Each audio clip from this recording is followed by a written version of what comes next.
Today on the show, we're going to be talking about what was changed in Red Dead Online today with the new update. It's Tuesday, and that makes this week, February 15th through the 21st, week 3 of the February event here in Red Dead Online.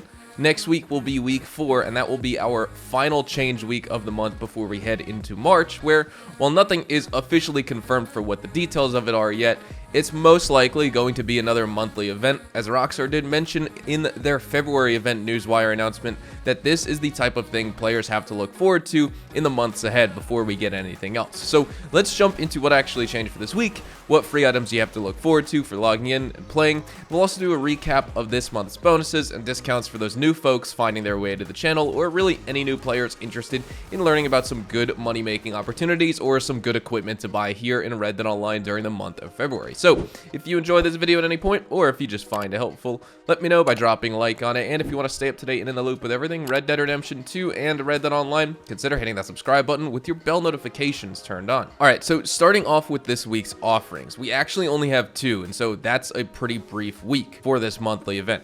February 15th through the 21st, you can get 2 offers.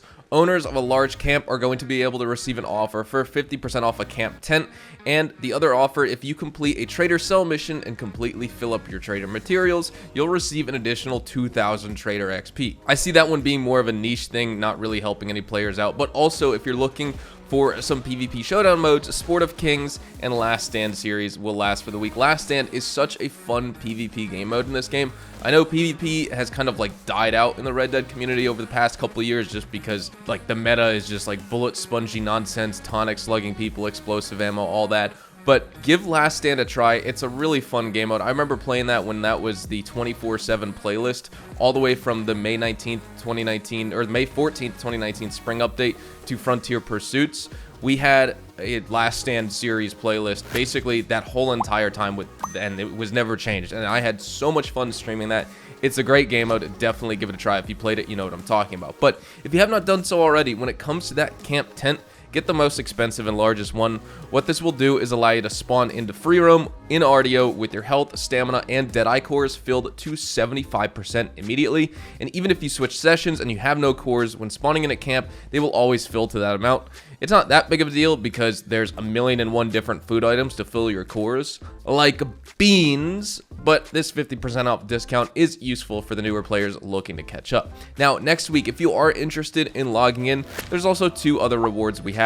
For the week of February 22nd through the 28th, we have the Tumbleweed series, which means all PvP modes are going to be taking place in and around Tumbleweed. And if you play during that week's featured series, you're going to receive an offer for 30% off a deluxe campfire at your camp to craft tonics and cook meats and season meats faster. And the second reward, if you craft any item at Gus's store, you're going to receive a red pair of Mount Fleet gloves. Now again, recapping on the February bonuses, we still have double money on all trader sales, so that's a fantastic way to make money. We have 50% bonus money on all animal pelts sold to Gus. We also have 50% bonus materials on all animal pelts donated to camp, which is the big one because it's going to allow you to supercharge trader, get those materials faster, get more materials, which means you're going to be able to do those sells more often with less work, and you're going to be making double money on all those trader sales, right?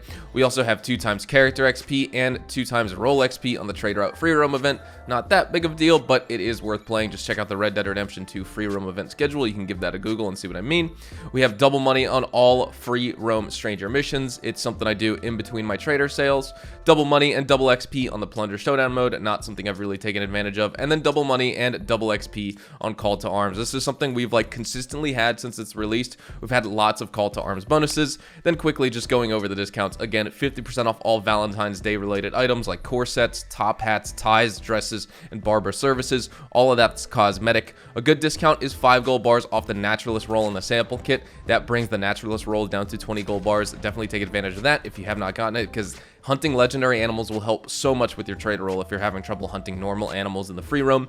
70% off legendary animal pheromones, 40% off the ram horn trinket, 75% off the varmint rifle, 40% off the Carcano rifle, 40% off trader roll outfits, 40% off the Missouri Foxtrotter horses. Camp relocation fees are waived, so you can move your camp around to any location for absolutely free. 40% off all boots, 40% off the Glenwood coat, 60% off the Flixton hat, and 50% off the brass spectacles sold at at Madame Nazar. So a little bit over 2 weeks ago, I uploaded an ability cards video. It's my favorite ability card loadout, one I think is like the best all around, well-rounded ability card loadout. And it's one that's really helpful for beginners too. And a lot of people were asking like, is this the one you use most in your videos? And yes, that's the one I use most in my videos, live streams, all of that stuff. But some people were asking for like my second favorite, and that's what we're going to be talking about very briefly right here. Just doing a quick legendary bounty so you can kind of see what I mean, and see how it comes into play. This is my second favorite one. It's quite an inspiration. Kick in the butt, live for the fight, and also the unblinking eye. And this one basically allows you to just re-heal incredibly fast. You don't lose or even use a lot of Deadeye when you do it, and you only need to keep it activated when you've taken damage and you actually need health back. It's a super convenient and helpful ability card loadout just because, again, it's kind of... My other one was to help you rely less on tonics. This ability card loadout, you genuinely do not even need to use tonics at all. I mean, with the exception of if you run out of Deadeye, you can of course just pop a quick snake oil, but that's a lot better than slugging like 15 health tonics and call to arms or whatever the case is, right?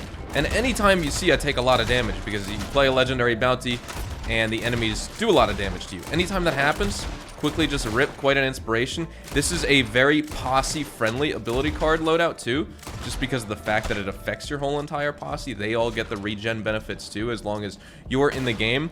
Crazy enough, you don't even need to be nearby them. They could be fighting a posse like across the map in Tumbleweed. You could be in Ansburg, and as long as you're in their group, these stat changes and these benefits and buffs and bonuses take effect, which is super awesome. So, and like I've talked about this one in the past. If you guys want to know kind of the specifics on this card loadout, why I think it's so good, because you can see I've barely even used all my full Deadeye here, and we've like basically completed this bounty. All we need to do is capture this guy now and then bring him to jail. You could fight the second wave of enemies if you want, but like that was the mission right here. Essentially, we're gonna free this guy, bring him back to jail, and that's it. So with all that being said, that's all we have time for today, and we're gonna be wrapping things up right here. Hopefully you all enjoyed the video today, and if you did, hopefully I earned your like on it. And of course, if you are new to my channel and you want to stay up to date with all the best Red Dead Online and Rockstar Games content, consider hitting that subscribe button so you don't miss out on a single thing we post here on the channel. We consistently talk about updates, news, information, tips, tricks, and even leaks, and we'll keep you guys updated here on the channel daily. So make sure you hit that subscribe button. If you want to follow me over on Twitch, Twitter, and Instagram, those are the best places to get connected with me outside of YouTube. You're more than welcome to ask me any questions on those platforms. You can follow me at HazardousHDTV, and all of my social media links can be found in the description down below. With that being said, thank you all so much for watching, everyone. Hopefully you all have a fantastic day, and I'll see you guys in the next Red Dead Online video. Adios, amigos.